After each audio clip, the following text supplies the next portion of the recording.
From coast to coast, governments and health authorities scrambled as quickly as they could to confront this pandemic, and as the months go by, the effects of their efforts vary from place to place. With us now for a pan-Canadian view of what's working and what's not, we welcome, from Montreal, Quebec, Andre Picard, the health reporter and columnist for the Globe and Mail. And Andre, it's great to have you on our airwaves again. How are you managing, my friend? Oh, hanging in there. It's some nice weather finally. So seems to be some end in sight, so not too bad. Glad to hear that. If you were to grade the provinces on a sort of best to worst scale on the handling of the pandemic, what would that look like? Well, the report card is almost like every health report card in Canada. It's best in the West. The East always have some challenges, but in this case, they're doing okay. But all the problems are in Ontario and Quebec. So Ontario and Quebec really struggling. BC, excellent. Alberta, excellent. Saskatchewan, pretty good. Quite a divide in the country. Very different outbreaks and very different reactions to them.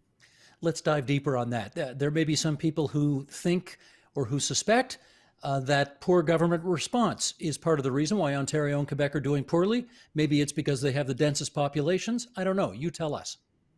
I think it's a little bit the government response. It's a little bit of bad luck. In Quebec's case in particular, Quebec got a head start on the pandemic in Canada, and that's the last thing you want. You want to be last to the party in this case, and they were first because of the spring break being much earlier in this province. So Quebec had some bad luck, and Ontario and Quebec have both had some communications issues, some structural issues internally that it's made the response a little not as good as it could have been. Let's look at the good, the bad, and the ugly. What has Ontario done well? Well, I think Ontario has been very open. You have these press conferences daily. All our governments have done this. The transparency has been excellent. So I think that's good. I think the Premier himself has really shone on this. It's kind of a little bit of the sheen is coming off him in recent days, but he's done really well. Same is true of Quebec. The Premier started out very strong. So did public health officials. But as it drags on, they've struggled.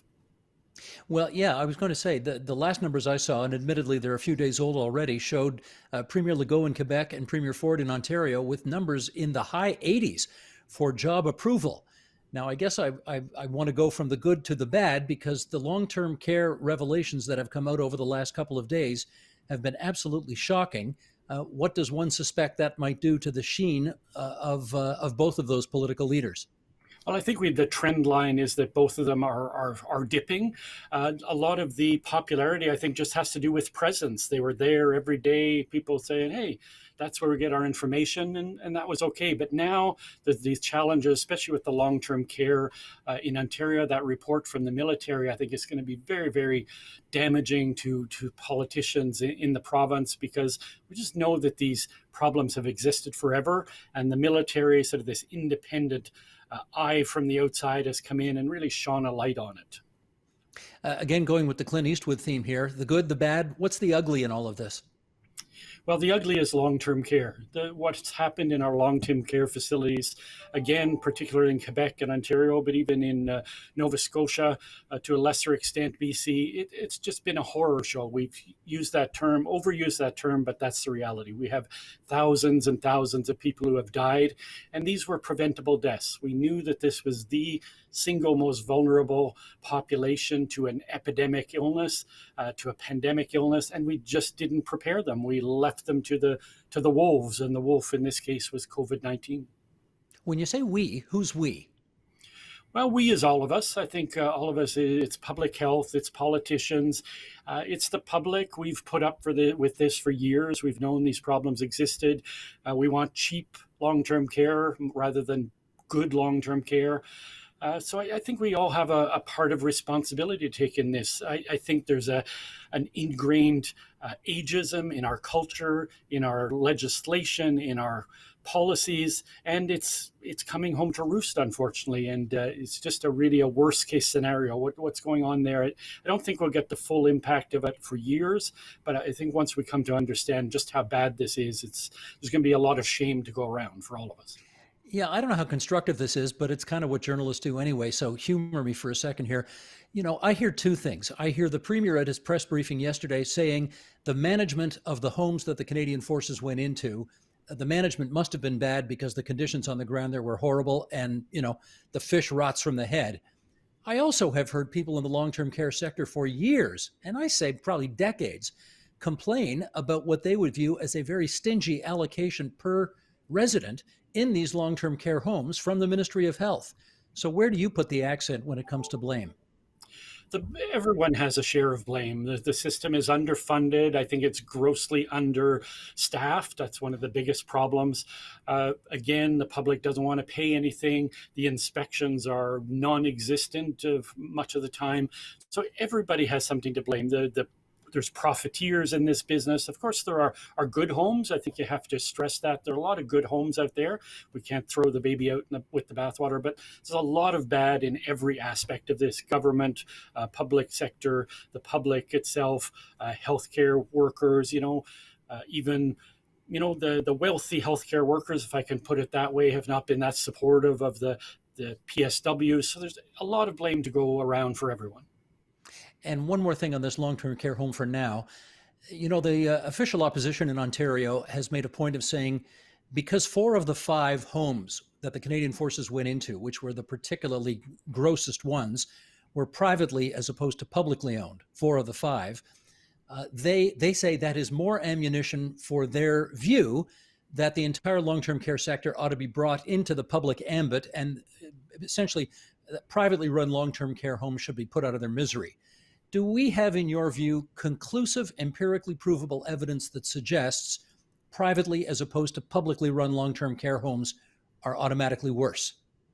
I don't think they're automatically worse. We know from around the world that you can have good private homes if they're well overseen, if there's good legislation. We just have the worst of all worlds. So I don't think it's as simple as private bad, public good. In Quebec, some of the worst, most deadly outbreaks were in public homes. It's not that simple. It's much more complex. It's about how things are overseen. It's about how they're inspected. It's about who the clientele is. It's about staffing. There's a lot of things to address. And I think we do ourselves a disservice when we put this down to a dogmatic public versus private. And we have to remember, why do we have private operators? It's not because they're better, they're not.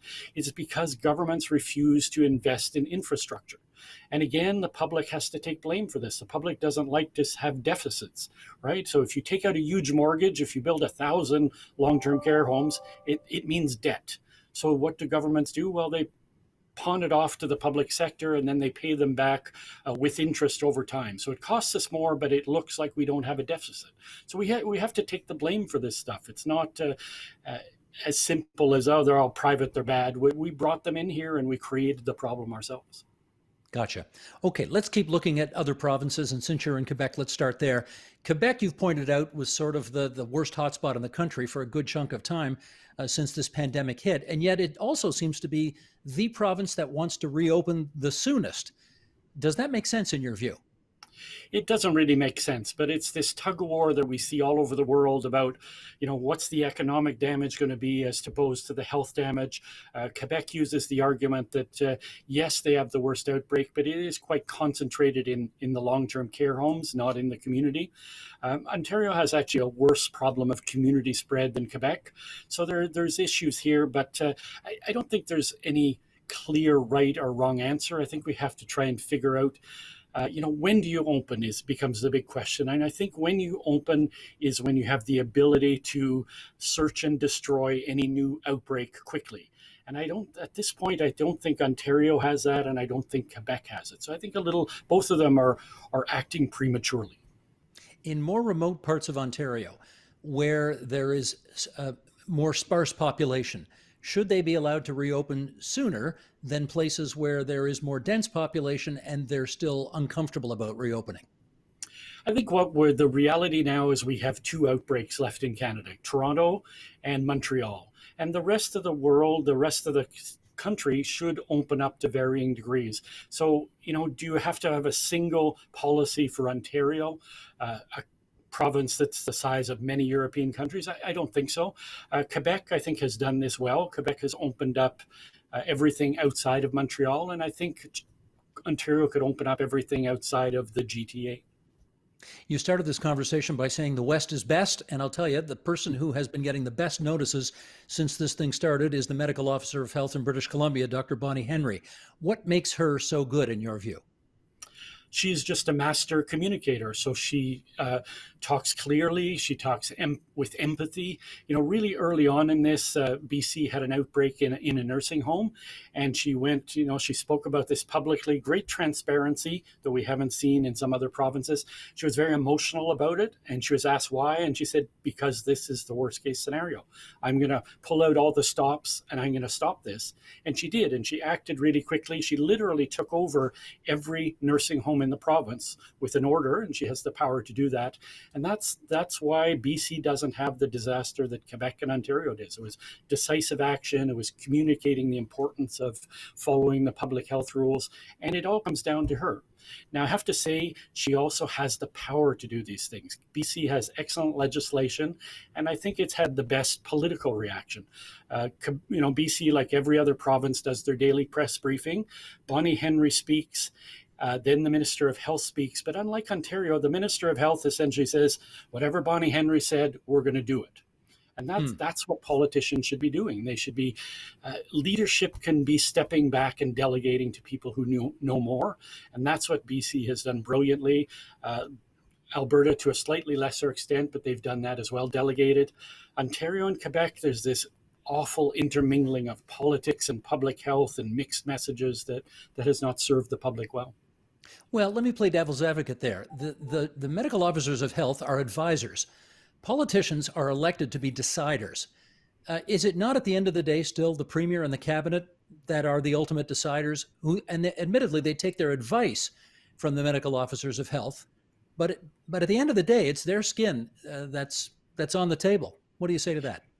Well, I think in some legislation in Canada, the public health people are advisors. I think in BC, if you look at the legislation, they're not advisors, they're actors. They have the power and they exercise it. So I think that's the real attraction of BC's law, is that she acts, and had the politicians disagreed, I don't know what would happen, but I think she had much more power than, say, in Ontario, where the public health officer is essentially part of the bureaucracy. Same with Quebec, there's sort of the equivalent of an assistant deputy minister, and that's not the case in BC. In BC, it's a separate entity, independent, reports to the legislature. It doesn't report to the Minister of Health. That's very different. That's what the Naylor report called for after SARS, says was essential, was independence of the public health voice. That wasn't implemented. Like many reports, the SARS report, which was very well done, was cherry-picked. A few things were done, things that made politicians uncomfortable, like giving up power. Well, they didn't do that. And again, 15 years later, we're seeing the consequences of that. Given that you've been in Quebec during this pandemic, I don't know how much of David Williams, the medical officer of health for Ontario, you have seen. He's certainly been on TV pretty much every day at 3 p.m. since this thing started. But have you seen enough of him to render a verdict on how well he's doing? I'm, Steve, one of those sad journalists who watches every single one of the briefings, one after the other, from PEI to BC. And yes, so I've seen plenty of him, I have to say. And your view on him? I think, I think communications wise, a failure. I don't like to judge people individually, but I think it's the polar opposite of Bonnie Henry. We're seeing unclear messaging, bureaucraties, lack of decision making. Someone said the other day, David Fisman, who you know well from your show, said listening to him is like watching someone shovel fog. Someone else, another columnist from the Toronto Star, Bruce Arthur, said, if David Williams gave me directions to my house, I'm not sure I could get home today. And those are pretty damning comments, but sadly they're quite accurate. No, he's not the most dynamic person on television, I'll grant you that. But it's at some level, I don't know, maybe we don't want somebody who's too show busy to be in that role. What do you think? Well, there's a difference between clarity and dynamism. So take Theresa Tam is not dynamic in any way. She's not going to crack a joke in my lifetime, but she's clear. She's clear in her messaging, and I think that's what's lacking in Ontario. Is clarity. And in his defense, I think Dr. Williams is also, his job is made more difficult because other people contradict him. The the premier contradicts him 5 minutes after he speaks. The mayor of Toronto says something slightly different. I get the impression, I watch all their briefings. I'm not sure they watch each other's briefings. Now, I was very interested in your column that you wrote the other day, not the most recent one, but I think the one or two before that, on the situation at Trinity Bellwoods Park in Toronto when 10,000 people showed up on a beautiful Saturday. And you took kind of a contrary approach to what everybody else was saying. The premier took aim at the people in the park saying, how could you be so dumb? You were basically saying, don't blame them. They didn't have options. Make the argument, if you would, as to why you are less harsh on those 10,000 than others have been. Well, I felt, first of all, I didn't think that piling on was useful. So everybody was just condemning these awful hipsters and all the names they called them.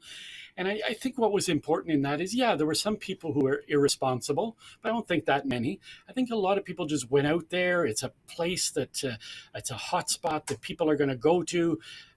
Anyone who knows Toronto in the least, I visit Toronto fairly often. I know this is a popular spot. It was entirely predictable that there would be a crowd there if nothing was done. There was no mitigation measures. You know, we've talked about in San Francisco, they draw circles on the lawn. There's all kinds of things that could have been done to prevent this. 10,000 people didn't arrive all at once. When there was 100 people in the park at 9 a.m., an alarm bell should have went off. Someone should have said, hey, we've got to stop this from getting out of control. They did it with the cherry blossoms. They knew people would flock to the cherry blossoms, so they made sure that didn't happen. There's no excuse for not having done it at Trinity Bellwoods. The other part of it is, you know, this speaks to, I think, the city of Toronto. There's not enough green space. And I know in response, people said to me, well, there's other parks nearby. That's true, but you want to be able to go to your neighborhood and you should be able to live in your neighborhood. What Montreal did to avoid a Trinity Bellwoods type issue is they banned parking. So the parks are used by people who live within walking distance of the park. They don't come from, you know, where were those people from in Trinity Bellwoods? They were probably from all over Toronto, because they could park. So there's ways to mitigate, there's ways to prevent, and that's what I found most frustrating. It's easy to blame people, say, oh, you know, they're horrible, they're thoughtless. You know, we heard about people urinating and defecating.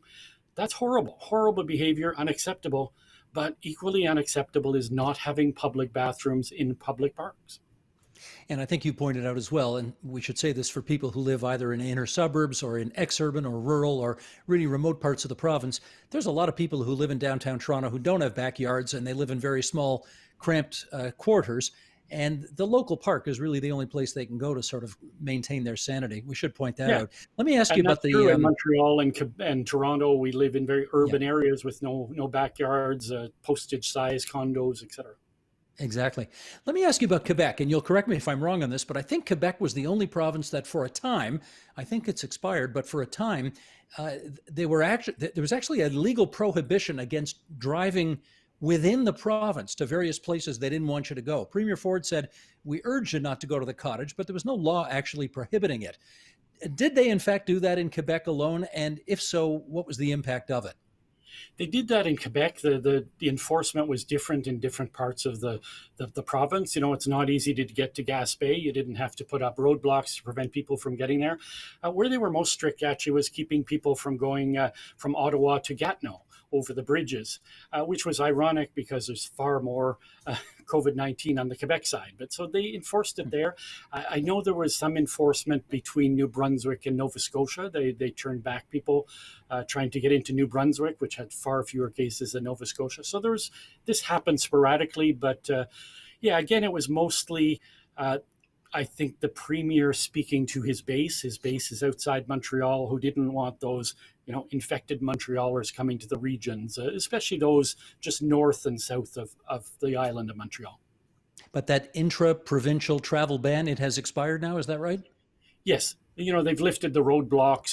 There's no ban, but, you know, people are not being encouraged to go to the regions. You're supposed to stay within your region, etc. But this is, as you know, we're gradually lifting the restrictions. I was just in downtown Montreal a few minutes ago, and I was actually shocked by how many people are out shopping. This is only the second day that stores are allowed to partially open, and it's stunning how many people are out there.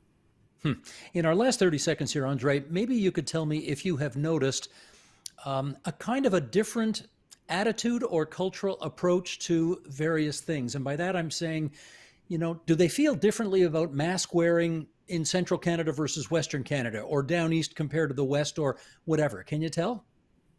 It's hard to tell from, we're all stuck in our homes almost, at least in our cities, so it's hard to tell. I think my general impression is that people outside the big cities are kind of like, what's all this about? Because they just don't see any COVID. It really is an issue for Toronto and Montreal. Within those cities, what do I see? What do I see when I walk from my home to my office? I see masks being worn by people who are older, young people, as one would expect, being a little more casual about these things. So I think it's more of a generational issue than a cultural issue.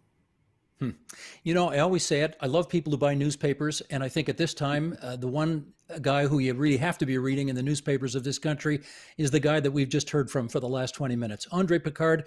On Twitter, he's Picard on Health, and he's always the guy I want to listen to on health. You be well, my friend, and we'll talk to you again soon, I hope. Thank you. Stay well. The Agenda with Steve Paikin is brought to you by the Chartered Professional Accountants of Ontario. CPA Ontario is a regulator, an educator, a thought leader, and an advocate. We protect the public. We advance our profession. We guide our CPAs. We are CPA Ontario. And by viewers like you. Thank you.